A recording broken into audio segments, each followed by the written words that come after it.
The cardboard box is marked "The Good Stuff." I can see the box where it is stored in my studio. I like being able to see it when I look up. The box contains those odds and ends of personal treasures that have survived many bouts of clean it out and throw it away that seized me from time to time. The box has passed through the screening done as I've moved from house to house and hauled stuff from attic to attic.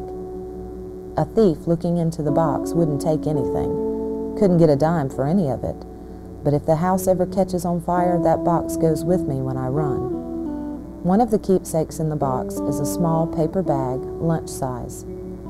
Though the top is sealed with duct tape, staples, and several paper clips, there's a ragged rip in one side through which the contents may be seen.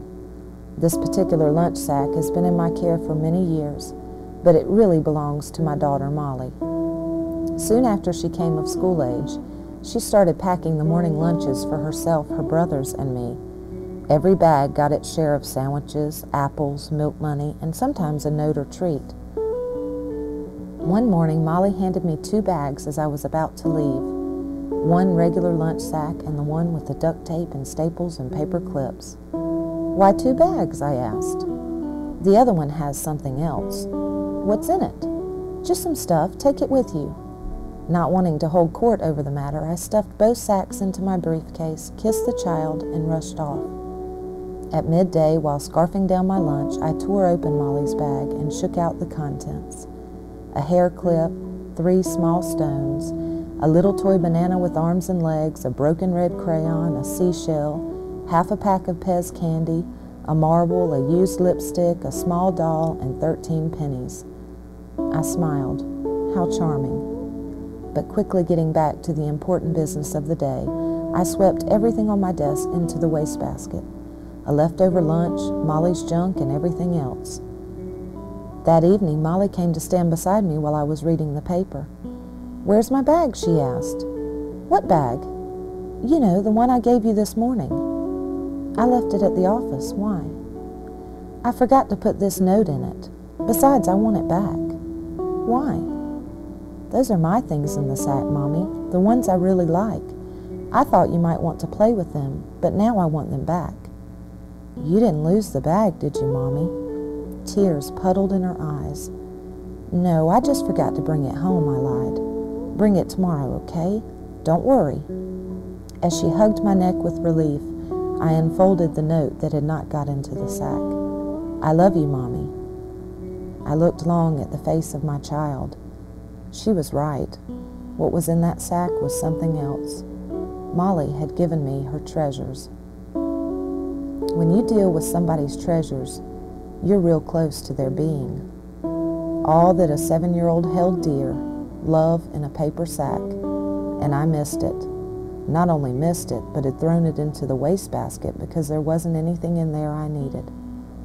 It was not the first or last time I felt my mommy permit was about to run out.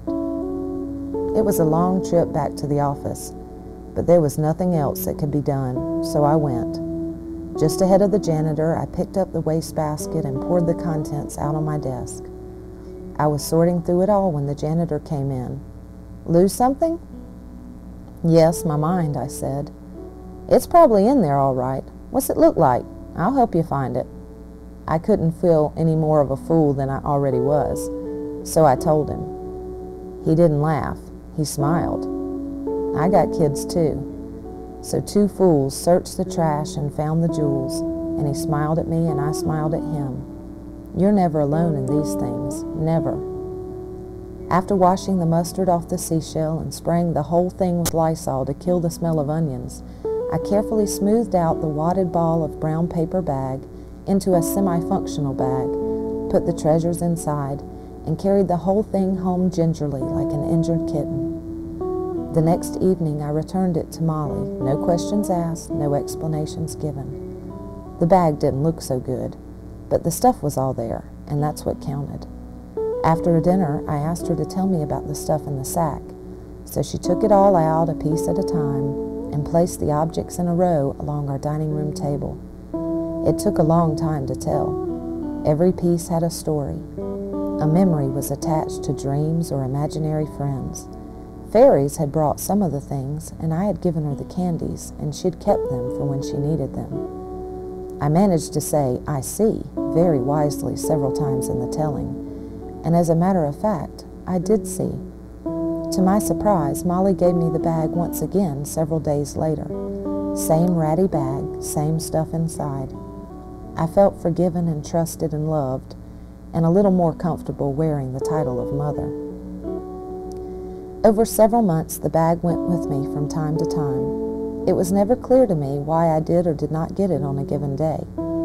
I began to think of it as the mommy prize, and tried to be good the night before so I might be given it the next morning. In time, Molly turned her attention to other things, found other treasures, lost interest in the game, grew up, something. Me, I was left holding the bag. She gave it to me one morning and never asked for its return, and so I have it still.